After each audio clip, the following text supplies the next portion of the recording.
మరోవైపు డ్రగ్స్ కేసులో డైరెక్టర్ పూరి జగన్నాథ్ ను సిట్ ప్రశ్నిస్తోంది. దాదాపు 5 గంటలుగా ప్రశ్నిస్తూనే ఉన్నారు అధికారులు. డ్రగ్స్ దందాలో ప్రధాన నిందితుడిగా చెప్తున్న కెల్విన్ నుంచి సేకరించిన మొబైల్ కాల్ డేటా ఆధారంగా ప్రశ్నలు వేస్తున్నట్టు తెలుస్తోంది.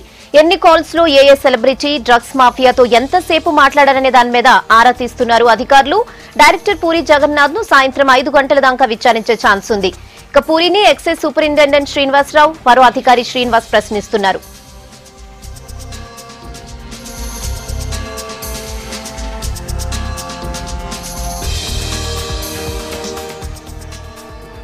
అయితే కేసులో ఎవరిని విచారించినా దాన్ని రికార్డ్ చేసేందుకు వీలుగా కెమెరాలు, ఆడియో రికార్డర్లను కూడా ఏర్పాటు చేసింది సిట్.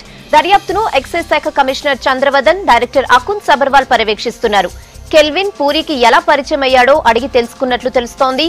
సినీ ఇండస్ట్రీల పబ్ కల్చర్ సాధారణమని, అందుకే తనకు ఈవెంట్ మేనేజర్లు, పబ్ ఓనర్స్ తో పరిచయం ఉన్నట్లు చెప్పాడని సమాచారం. ఓ ఈవెంట్ ఆర్గనైజర్ ద్వారా కెల్విన్ పరిచయం అయినట్లు చెప్పాడని తెలుస్తోంది.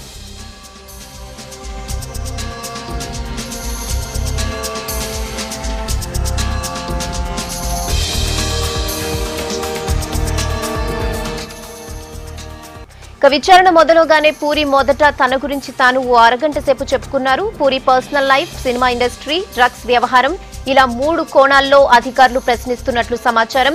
డ్రగ్స్ వ్యవహారంలో మొత్తం 12 మంది సినీ ప్రముఖులకు నోటీసులు ఇచ్చింది సిట్. రేపు హీరోయిన్ చార్మి, ఎల్లుండి ముమైత్ ఖాన్, 22న క్యారెక్టర్ ఆర్టిస్ట్ సుబ్బరాజు, 23న శ్యామ్కే నాయుడు, 24న హీరో రవితేజ విచారణకు రావాలని నోటీసుల్లో చెప్పింది సిట్. ఇక 25న ఆర్ట్ డైరెక్టర్ చిన్న, 26న నవదీప్, 27న తరుణ్, 28న తనీష్, నందులను విచారించనున్నారు పోలీస్ అధికారులు.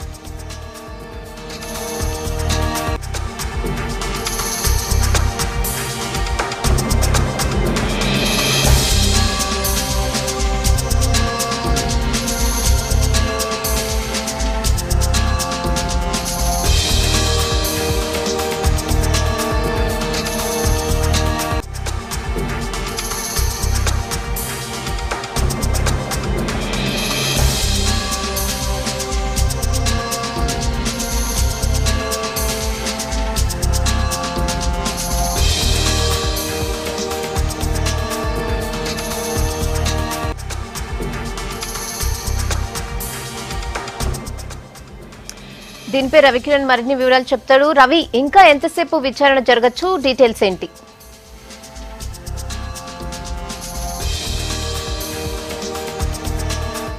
ఇంకొక 2 గంటల వరకు కూడా విచారణ జరిగే అవకాశం ఉంది. ఎందుకంటే ఉదయం 10 గంటల 30 నిమిషాలకు ప్రారంభమైన పూరి జగన్నాథ్, డైరెక్టర్ పూరి జగన్నాథ్ సంబంధించి ఎంక్వైరీ ఇంకా నడుస్తుంది. సుమారుగా 4.5 గంటలు అవుతున్నా ఇంకా కొనసాగుతుంది.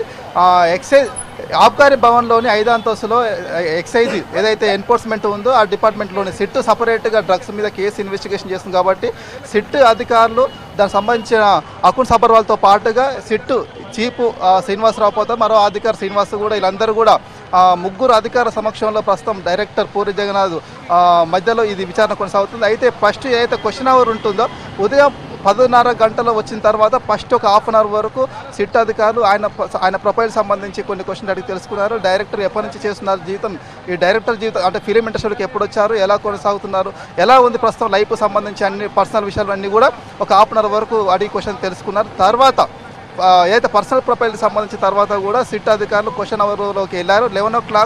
11 o'clock నుంచి పోలీసులు క్వశ్చన్ అవర్లోకి వెళ్ళి తర్వాత ఏదైతే డ్రగ్స్ సంబంధించి ఉందో ఈ డ్రగ్స్ కేల్విన్తో పాటుగా మరి కొందరితో డ్రగ్స్ ముఠాల నుంచి ఎన్ని రోజుల నుంచి పరిచయం ఉంది, వాళ్ళతో ఎప్పటి నుంచి కూడా ఈ సంబంధాలు కొనసాగిస్తున్నారు, ఎవరెవరితో టచ్లో ఉన్నారు, ఎక్కడి నుంచి డ్రగ్స్ దిగుమతి అవుతుంది, కేల్విన్తో ఎప్పటి నుంచి పరిచయం ఉంది, ఎక్కడ కలిశాడు, తర్వాత డ్రగ్స్ కేల్విన్ వద్ద నువ్వు తీసుకోవడంతో పాటుగా ఎంతమందికి సరఫరా చేశారనే దాని మీద కూడా క్వశ్చన్ అవర్ నడిచింది.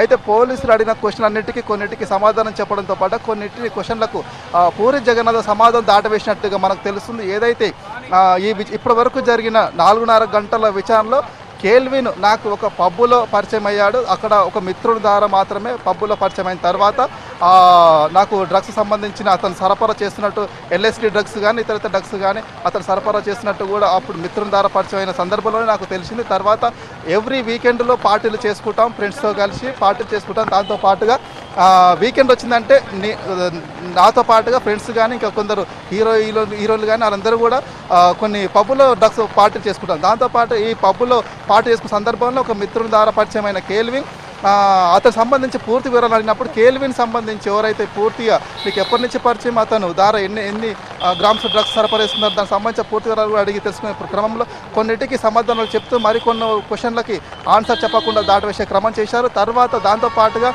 ఎవరైతే సిట్ అధికారులు పూరి జగన్నాథ్ని అడిగేటప్పుడు కొన్ని ఇబ్బందికరమైన క్వశ్చన్లు అడిగే సందర్భంలో తన వెంట ఉన్న అడ్వకేట్ వెంట తెచ్చుకోవడం జరిగింది. తర్వాత ఎందుకంటే విచారణ జరిగేటప్పుడు కనుక ఒకవేళ ఎవరైతే విచారణ అటెండ్ అయ్యారో అతనికి ఏమైనా ఇబ్బందికరమైన క్వశ్చన్లు అడిగినప్పుడు తన అడ్వకేట్ సమక్షంలో ఆన్సర్ చెప్పుకోవడానికి అవకాశం ఉంటుంది కాబట్టి అడ్వకేట్ని పిలిపించుకోవడం జరిగింది. సాధారణ ప్రశ్న అడిగేటప్పుడు మాత్రం అడ్వకేట్ సపరేట్ రూమ్లోకి పంపారు. తర్వాత ఇతను నా అడ్వకేట్ సమక్షంలో నేను కొన్ని ఆన్సర్లు ఇస్తానని చెప్పేసరికి పోలీసులు కూడా అడ్వకేట్ని అలౌట్ చేశారు. ఆయన సమక్షంలోనే కొన్ని ఆన్సర్లు చేయడం జరిగింది.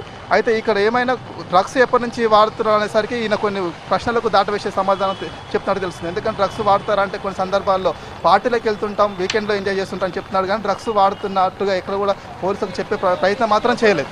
తర్వాత ఎవరైతే కేల్విన్ ఒక పబ్బులో పరిచయం అయ్యాడు, ఒక మిత్రుని ద్వారా పరిచయం అయ్యాడని చెప్పాడు. కానీ అతను ఎప్పటి నుంచి పరిచయం అయ్యాడు, తనతో మాట్లాడిన విషయాలు కానీ ఇవన్నీ కానీ అడిగినప్పుడు మాత్రం అతను సమాధానం దాటవేసే ప్రయత్నం చేశాడు. ఈ క్రమంలోనే ఎవరైతే కేల్విన్ తోటి సినీ ఇండస్ట్రీకి సంబంధించిన కొందరు వాట్సాప్ మెసేజ్లు కానీ ఫోన్ కాల్స్ కానీ ఈ రికార్డ్స్ కానీ అతను దాటవేసి ఏవైతే క్వశ్చన్లు అడిగేటప్పుడు దాటవేస్తుంటే అవన్నీ కూడా ఆ టైంలో పోలీసులు తమ వద్ద ఉన్న ఎవిడెన్స్ అన్నిటిని కూడా డైరెక్టర్ ముందు పెట్టడం జరిగింది. అవన్నిటి కూడా చూపించేసరికి తను మళ్ళీ కొంత గందరగోళం ఏర్పడింది. మళ్ళీ పోలీసులు ఖచ్చితంగా ప్రీ ప్లాన్గా అడుగుతున్నారు ఉద్దేశంతో మళ్ళీ వాళ్ళకు కొన్ని ఆన్సర్ సక్రమంగా చెప్పే ప్రయత్నం చేశాడు. ఈ క్రమంలోనే కేల్విన్తో మాట్లాడిన సంభాషణలు కానీ మెసేజ్లు కానీ తర్వాత ఇతర ఆధారాలన్నింటిని కూడా ఆ డైరెక్టర్ ముందు ఉంచారు. అతను కొన్నింటికి అందులో ఆన్సర్ చేస్తూ కొన్నింటికి తప్పించుకునే ప్రయత్నం చేశారు. అయినా కానీ పోలీసులు ఎక్కడ కూడా తప్పించుకునే అవకాశం ఇవ్వకుండా ప్రీ ప్లాన్గా వాళ్ళైతే ఏవైతే క్వశ్చన్ లిస్ట్ పెట్టుకున్నారో సుమారు 100 వరకు అవన్నిటి కూడా 1 by 1 క్లారిటీ తీసుకొని అడుగుతున్న క్రమం అయితే ప్రస్తుతం అయితే కొనసాగుతుంది.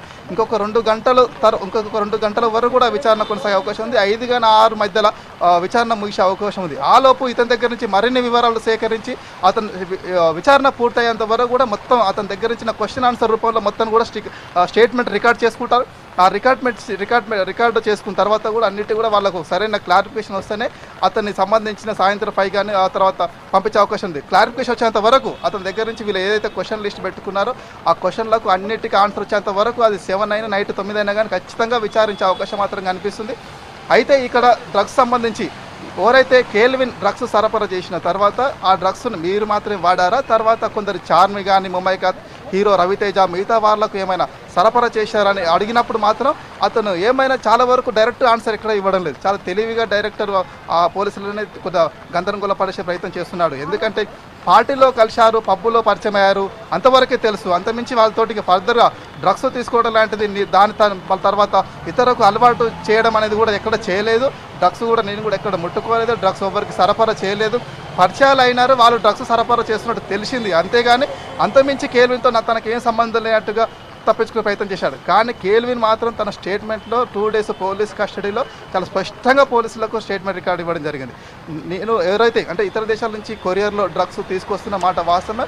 డ్రగ్స్ తీసుకొచ్చిన తర్వాత ఆ డ్రగ్స్ని ఫిలిం ఇండస్ట్రీకి సంబంధించి కొందరు హీరోలు, తర్వాత హీరోయిన్లు, తర్వాత డైరెక్టర్లు, ప్రొడ్యూసర్లు వీళ్ళందరికీ కూడా సరఫరా చేశారు. వాళ్ళతో నిరంతరం టచ్లో ఉండడం, ఎవరికి ఎప్పుడు డ్రగ్స్ ఎంత కావాలనేది కూడా వాట్సాప్ మెసేజ్లో పంపడం, ఫోన్ కాల్స్లో మాట్లాడడం ఇదంతా కూడా జరిగింది. ఆ రికార్డు అంతటి కూడా 2-3-4 days నుంచి పోలీసులు డేటాను మొత్తం అనలైజ్ చేసి కూడా అంత రికార్డ్ ఎవిడెన్స్ మొత్తం కలెక్ట్ చేసి పెట్టారు. ఆ కలెక్ట్ చేసుకునే ఎవిడెన్స్ ఆధారంగానే ఈరోజు ఒక్కొక్కరిని కూడా పిలిచి విచారిస్తున్నారు. మొదటి రోజు డైరెక్టర్ పూరి జగన్నాథ్ పిలిచారు. ఆయనని ఉదయం 10:30 నుంచి 4:30 గంటలు అవుతుంది. ఇంకా విచారణ కొనసాగుతుంది.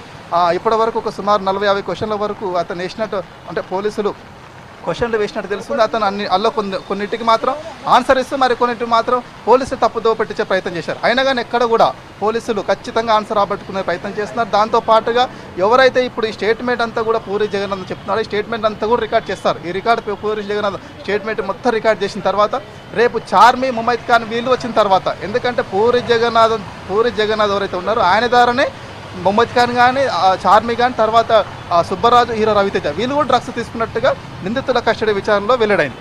సో ఈ పూరి జగన్నాథ్ ఇచ్చే స్టేట్మెంట్ బేస్ చేసుకొని మళ్ళీ మిగతా రేపు ఏదైతే చార్మి ముమైత్ ఖాన్ తర్వాత రవితేజ సుబ్బరాజు వీళ్ళందరూ ఉన్నారో వాళ్ళ విచారణలో కూడా ఈ విచారణ స్టేట్మెంట్ మీద డిపెండ్ అయ్యే అవకాశం ఉంటుంది. ఎందుకంటే ఇక్కడ ఖచ్చితంగా డ్రగ్స్కు అడిక్ట్ అవుతే కనుక వాళ్ళని విచారించి కౌన్సిలింగ్ ఇచ్చి స్టేట్మెంట్ రికార్డ్ చేసుకొని పంపుతారు. కానీ డ్రగ్స్ తీసుకొని తాను అలవాటు కావడమే కాకుండా తర్వాత దాని ఇతరులకు కూడా అలవాటు చేయడం, సరఫరా చేయడం లాంటి చేస్తే ఖచ్చితంగా అతను ఈ కేసులో ఇరికే అవకాశం 100% ఉంది.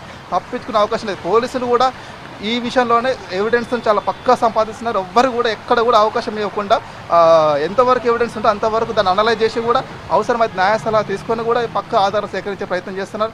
ఇందులో భాగంగానే ప్రస్తుతం అయితే ఎవరైతే పూరి డైరెక్టర్ జగన్నాథ్ ఉందో ఆయన మీద క్వశ్చన్ల వర్షం కురిపిస్తున్నారు. దానికి సంబంధించి ప్రస్తుతం అయితే లోపల కొనసాగుతుంది. చూడాలి ఈవినింగ్ 2-3 అవర్స్ లోపు ఇంకా 6-5 వరకు కానీ విచారణ కొనసాగుతుంది. ఆ తర్వాత ఇంకా ఎలాంటి విషయాలు బయటకు వస్తాయని కూడా చూడాలి. మొత్తానికి అయితే ఏదైతే పూరి జగన్నాథ్ డైరెక్టర్ విచారణతో మొదలైందో రేపటితోటి ఇది ఈ రోజు నుంచి కంటిన్యూషన్గా ఈ రోజు నుంచి, ఎందుకంటే ఇప్పటికే 12 మందికి సంబంధించి ఈ కేసులో విచారణకు 19 తారీఖు అంటే ఈ రోజు నుంచి 27 ఈ నెల 27 వరకు మొదటగా హాజరుగామని చెప్పారు. కానీ ఎక్కువ మంది ఉండడంతో ఒక్కొక్కరికి ఒక్కొక్క రోజు టైం కేటాయించారు విచారణకు. సో పోలీసులు కూడా ఆగస్టు 2 వరకు విచారణ పొడిగించారు.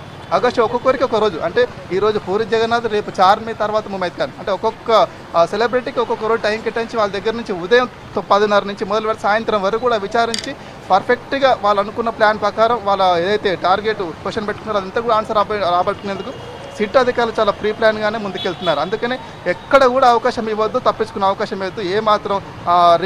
ఏమాత్రం కాల్ లిస్ట్ ఉన్నా కానీ ఎవిడెన్స్ ఉన్నా స్టేట్మెంట్ ఉన్నా అన్నీ తీసుకోవాల్సింది. ఎందుకంటే ఈ 12 మందిని విచారిస్తే కనుక ఇంకా మరికొంతమంది బయటకు వచ్చే అవకాశం ఉంది. కాబట్టి 12 మంది విచారణ అనంతరం కూడా మరికొంత సెకండ్ లిస్ట్ తయారయ్యే అవకాశం ఉంది. దాంతోపాటు ఎక్కడైతే ఎవిడెన్స్, ఎవరి మీద అయితే ఎవిడెన్స్ డ్రగ్స్ తీసుకొని సరఫరా చేస్తున్నారని తెలుస్తుందో వాళ్ళకు కూడా ఈ కేసులో ఇరికే అవకాశం ఉంది. డ్రగ్స్ అడిక్ట్ అయితే కనుక వాళ్ళని విచారించి కౌన్సిలింగ్ ఇచ్చి వదిలిపెట్టే అవకాశం ఉంది. తర్వాత ఈ 12 మంది విచారణతో పాటుగా తర్వాత నెక్స్ట్ ఈ 12 మంది విచారణ అయిపోయిన తర్వాత మరికొంతమంది కూడా వీళ్ళ నుంచి చెప్పే స్టేట్మెంట్, ఎవిడెన్స్ ఇవన్నీ ఆధారంగా మరికొంతమంది కూడా నోటీసులు పంపే అవకాశం ఉంది. ప్రస్తుతానికైతే సిట్ అధికారులు ఈ కేసులో చాలా సీరియస్గా దర్యాప్తు చేస్తున్నారు. ఇతను చెప్పే ఎవిడెన్స్ కీలకం కాబట్టి ఇలా చెప్పే ఎవిడెన్స్ మీద మిగతా ఒక 4 విచారణ కూడా ఆధారపడి ఉంటుంది. కాబట్టి ఇతని దగ్గర నుంచి సాధ్యంత వరకు పోలీసులు ఎట్ట పరిస్థితుల్లో కూడా 4.5 గంటలు అవుతున్నా కానీ ఎక్కడ మాత్రం ఇప్పటి వరకు విచారణ ముగిసలేదు. మధ్యలో లంచ్కి ఒక ½ అవర్ మాత్రమే బ్రేక్ ఇచ్చారు. టీ స్నాక్స్ కూడా ఒక 10 నిమిషాలు మాత్రమే బ్రేక్ ఇచ్చారు అంతేగాని ఇక 4.5 గంటల నుంచి విచారణ కంటిన్యూస్గా కొనసాగుతుంది. ఎక్కడ కూడా గ్యాప్ ఇవ్వడం లేదు. అప్పుడప్పుడు పూరి జగన్నాథ్కి ఇబ్బంది అయినప్పుడు మాత్రం అతను అడ్వకేట్ పిలిపించుకోవడం జరుగుతుంది. ఆ తర్వాత మళ్ళీ యథావిధిగానే ఎంక్వైరీ కొనసాగుతుంది. ప్రస్తుతం అయితే చూడాలి, ఎందుకంటే కొన్ని క్వశ్చన్లకు ఆన్సర్ దాటవేస్తూ కొన్ని క్వశ్చన్లకు ఆన్సర్ ఇస్తున్నాడు. మొత్తానికి అయితే పూరి జగన్నాథ్ కూడా తన స్టేట్మెంట్లో కేల్విన్తో సంబంధం ఉన్నట్టు ఒప్పుకున్నాడు. కానీ పర్ఫెక్ట్గా తను తీసుకొచ్చే డ్రగ్స్ నేను అలవాటు పడ్డా, 4కి అమ్మాను, లేకపోతే 4కి సేల్ చేశాను, 4కి అలవాటు చేశాను కానీ ఒప్పుకోవట్లేదు. కానీ పోలీస్ దగ్గర మాత్రం పక్కా ఎవిడెన్స్ ఉంది. ఈయన తీసుకోవడంతో పాటుగా మరికొందరికి దాన్ని సరఫరా చేయడం, అమ్మడం, అంటే సరఫరా చేయడం, తర్వాత అలవాటు చేయడం లాంటిది ఖచ్చితంగా వాళ్ళ దగ్గర ఆధారాలు. చూడాలి పోలీసులు మరి అంతటా ఓవరాల్గా వాళ్ళు ఎవిడెన్స్ కలెక్ట్ చేసిన తర్వాత ఇతని దగ్గర స్టేట్మెంట్ తీసుకొని విచారణకు మళ్ళీ పిలిచి అటెండ్ కావాలని కూడా ఒక స్టేట్మెంట్ తీసుకొని సాయంత్రం పంపిస్తారా లేదా అనేది కూడా దాని మీద ఉత్కంఠ నెలకొంది. చూడాల్సిన అవసరం ఉంది. Okay Ravi, thanks for the updates.